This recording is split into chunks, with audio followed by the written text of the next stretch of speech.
జీవితంలో తాను నేర్చుకున్న పని ద్వారా వ్యక్తి యొక్క ప్రయాణం. ఈ కెరీర్ అనే పదం వినగానే మీకు గుర్తుకు వచ్చేది ఏమిటి? మీ తల్లిదండ్రులు కలిగి ఉన్న కెరీర్ మరియు మీ చుట్టూ ఉన్న వ్యక్తులు కెరీర్ గురించి మీరు ఏమనుకుంటున్నారు?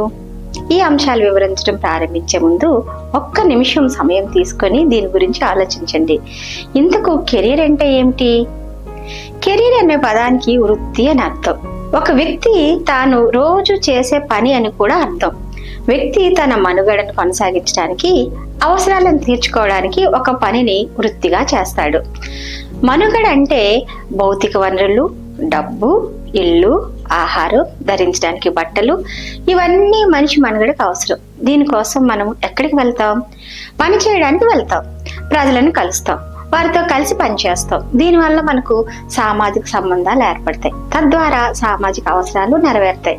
ఇతర వ్యక్తుల పైన, సమాజం పైన ప్రభావితం చేసే విధంగా మన కెరీర్ ఉండాలి.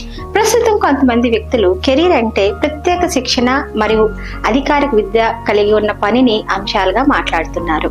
అయితే మనం దీన్ని కెరీర్ అనే పదానికి పునాదిగా తీసుకుంటే, ప్రత్యేక శిక్షణ పొందని, అధికారిక విద్య లేని వారి కెరీర్ ఎలా వివరిస్తాము? చాలా మంది వ్యక్తులు ఉన్నారు కదా, వ్యవసాయ రంగంలో ఉండే రైతుల గురించి, లేదా కొందరు ఏదైనా పనిని అనుభవంతో పనిచేసేవారు, అంటే చేతివృత్తుల వారు కూడా. వారసత్వంగా వాణిజ్యంలో మెలకువలు నేర్చుకున్న వారి గురించి ఏమని ఆలోచించాలి? లేదా కూర్చొని కళాకృతులు లేదా ఆభరణాలు ఎలా తయారు చేయాలో నేర్చుకున్న వారి గురించి ఏమిటి? ఇవన్నీ కూడా వారి తల్లిదండ్రుల దగ్గర నుంచి నేర్చుకున్నవే కదా. కాబట్టి కెరీర్ యొక్క వివరణ అన్నది పనికి సంబంధించినది మాత్రమే కాకుండా అది సరైనది కాదని అనిపిస్తుంది. కొంతమంది పరిశోధకులు కెరీర్ అనే నిర్వచనానికి కార్యాలయంలో వ్యక్తి యొక్క అనుభవం, పనిచేసే సంస్థల్లో లేదా వెలుపల ఇతర పని సంబంధిత అనుభవాలను కెరీర్ అని చెప్పారు. ఇది జీవిత కాలానికి సరిపడే ప్రత్యేకమైన పని నమూనాను ఒక వ్యక్తికి అందిస్తుంది. ఎందుకంటే అది పని ప్రదేశంలో మరియు జీవితంలోని ఇతర అంశాల్లో ఒక వ్యక్తి యొక్క అనుభవాల గురించి తెలియజేస్తుంది. వారు పాఠశాలలో ఉన్నప్పుడు నేర్చుకోవడం, లేదా వారు కెరీర్లో మంచిగా స్థిరపడడానికి సిద్ధమవుతున్నప్పుడు వారు ఆ కెరీర్లో ముందుకు సాగడానికి వీలుగా ఉంటుంది. వారు పదవి విరమణ సమయం వరకు కెరీర్ కొనసాగుతూ ఉంటుంది.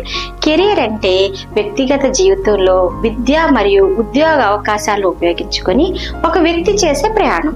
ఒక ఉద్యోగాన్ని ఎంచుకోవడం మాత్రమే కాకుండా దాంట్లో నిరంతరం అభివృద్ధి కోసం చేసే ఈ ప్రయాణంలో వచ్చే మార్పులకు అనుగుణంగా జీవితంలో వివిధ దశలలో నిర్ణయాలు తీసుకోవడానికి సూచిస్తుంది. కెరియర్ గైడెన్స్ యొక్క పరిధిని అర్థం చేసుకోవడం ద్వారా ఒక వ్యక్తి తన ప్రయాణం సమర్థవంతంగా, ప్రణాళికాబద్ధంగా చేసుకోగలుగుతారు. అయితే ఈ ప్రయాణంలో కెరియర్ గైడెన్స్ యొక్క పరిధిని అర్థం చేసుకోవడం అనేది స్వీయ అంచనాతో ప్రారంభమవుతుంది. ఇందులో ఒక వ్యక్తి తన ఆసక్తులు, అభిరుచులు, విలువలు, బలాబలాలు, నైపుణ్యాలు తెలుసుకోవడం ద్వారా తనకు సరిపోయే కెరియర్ అవకాశాలను గుర్తించగలుగుతారు. ఒక కెరియర్ని ఎంపిక చేసుకోవాలంటే దానికి సరైన నిర్ణయం తీసుకోవాలి. ఇందులో నిర్ణయాలు తీసుకునే ప్రక్రియ కీలకమైన పాత్ర వహిస్తుంది. అంటే తనకు అందుబాటులోని అవకాశాన్ని విశ్లేషించడం, దీర్ఘకాలిక ప్రయోజనాన్ని పరిగణలోకి తీసుకోవడం మరియు తగిన ఎంపిక చేసుకోవడం అవసరం. తగు సమాచారంతో, స్వీయ అవగాహనతో తీసుకునే నిర్ణయాలు ఆ వ్యక్తి యొక్క కెరియర్లో సంతృప్తినిస్తాయి. ఈ కోర్సులో వ్యక్తిగత కెరియర్ కౌన్సిలింగ్ సెషన్ గురించి కూడా చర్చించడం జరుగుతుంది. కెరియర్ సమాచారాన్ని ఇవ్వడం వల్ల వారిలో ఉన్న రకరకాల అనుమానాలను తొలగించవచ్చు. ఒక వ్యక్తి ఒక లక్ష్యాన్ని స్పష్టంగా అవగాహన చేసుకోవడంతో మరియు కార్యాచరణ ప్రణాళిక అభివృద్ధి చేసుకోవడంలో కూడా వీటి పాత్ర ఎక్కువగా ఉంటుంది. నేటి పోటీ ప్రపంచంలో విజయం సాధించడానికి నైపుణ్యాలు ఎంతో అవసరం. అలాగే సాంకేతిక నైపుణ్యంతో పాటు సాఫ్ట్ స్కిల్స్ కూడా చాలా అవసరం. విద్యను నేర్చుకునే క్రమంలో కొత్త నైపుణ్యాలను అభివృద్ధి చేసుకోవడం ద్వారా మాట్లాడుతున్న జాబ్ మార్కెట్లో పనిచేయడం సులభంగా ఉంటుంది. అందువలన కెరీర్ గైడెన్స్ యొక్క పరిధిని అర్థం చేసుకుని ప్రతి దశలో జాగ్రత్తగా నిర్ణయాలు తీసుకోవడం ద్వారా ఒక విజయవంతమైన కెరియర్ ప్రయాణాన్ని కొనసాగించవచ్చు. ప్రాక్టికల్ డిస్కషన్ మరియు యాక్టివిటీ ఆధారిత పద్ధతిని ఉపయోగించవచ్చు. మొదటిగా నైపుణ్యాలు మరియు అభిరుచులకు సంబంధిత నిజ జీవిత ఉదాహరణలపై చర్చించండి. ఎవరికైనా ఒక టాలెంట్ ఉంటే దాని ఆధారంగా వారి కెరియర్ ని ప్రారంభించారా అని అడగండి.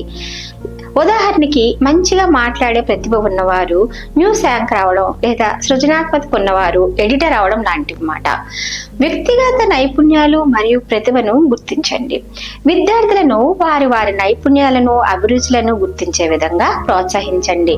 అదే విధంగా వారికి ఏది ఇష్టమో దానికి సంబంధించిన జాబితాను తయారు చేయమని చెప్పండి. ఉదాహరణకు క్రీడలు, పుస్తక పఠనం, ఇతరులకు సహాయం చేయడం లాంటివి సమూహంలో గాని వ్యక్తిగతంగా గాని చేయవచ్చు అని చెప్పండి. కెరీర్ గురించి చర్చించండి. వారి నైపుణ్యాల ఆధారంగా వాటిని ఎలాగ అనుసంధానం చేయవచ్చో కూడా చెప్పండి. నైపుణ్యాలకు కెరియర్లకు ఎలాంటి కనెక్షన్ ఉందో విద్యార్థులకు ఒక చార్ట్ ద్వారా చూపించవచ్చు. ఉదాహరణకి stage performance, journalism, public speaking, teaching, శారీరక ఆరోగ్యం, హెల్త్ కేర్, చదవటం, రీసెర్చ్ మరియు ఎడిటింగ్, సృజనాత్మకత, designing, writing, event and management ఇట్లాంటి వాటిని కూడా మనము ఉదాహరణలుగా చెప్పవచ్చు. నైపుణ్య అభివృద్ధి కార్యకలాపాలను చేయించండి. విద్యార్థులను వారి ఆసక్తులకు అనుగుణంగా ఉన్న నైపుణ్యాలను అర్థం చేసుకోమని చెప్పండి. ఉదాహరణకి చిన్నపాటి కార్యక్రమాన్ని నిర్వహించడానికి స్వచ్ఛందంగా ముందుకు రావడం, చిన్న కథనం రాయడం లేదా క్రీడను ప్రాక్టీస్ చేయడం ఇలాంటివి చేయడం ద్వారా వచ్చే అనుభవం వారిలో ఉన్న నైపుణ్యాన్ని చైతన్యపరుస్తుంది. ప్రతిరోజు కొత్త విషయాలను నేర్చుకోవడాన్ని ప్రోత్సహించండి. ఈ రోజు కొత్తగా ఏం నేర్చుకున్నారు అనే సులభమైన ప్రశ్నతో సెషన్ ముగించండి. మీరు ఏది కొత్తగా నేర్చుకున్నారు దాన్ని అలవాటుగా మార్చుకోవాలి. ఇది విద్యార్థులు కొత్త విషయాలు నేర్చుకోవడంలో ఆసక్తిని పెంపొందిస్తుంది. ముఖ్యంగా అంశాలను సంక్షిప్తంగా చెప్పండి. నైపుణ్యాలను కెరియర్ మార్గాలకు ఎలా అనుసంధానం అవుతాయో తెలియచేయడం ద్వారా వారి వ్యక్తిగత అభివృద్ధికి ఎంత అవసరమో చర్చించి వాటి ప్రాముఖ్యతను వివరించండి. కెరియర్ దశలను నిర్ణయించుకునే ముందు ఎక్స్ట్రా కరిక్యులర్ యాక్టివిటీస్ నైపుణ్యాలను రెజ్యూమ్లో రాసుకోవడానికి, అలాగే మెన్యూను ఇంకొంచెం మెరుగుపరచడం ద్వారా దానికి సంబంధించిన వృత్తిలోకి వెళ్ళటానికి ఉపయోగపడుతుంది. సో మీ అందరికీ కెరియర్ ని ఎలా ఎన్నుకోవాలన్న అంశం బాగా అర్థమైంది అనుకుంటా కదా. దీనికి సహకరించిన అందరికీ ధన్యవాదాలు తెలియజేసుకుంటున్నాను. Thank you one and all.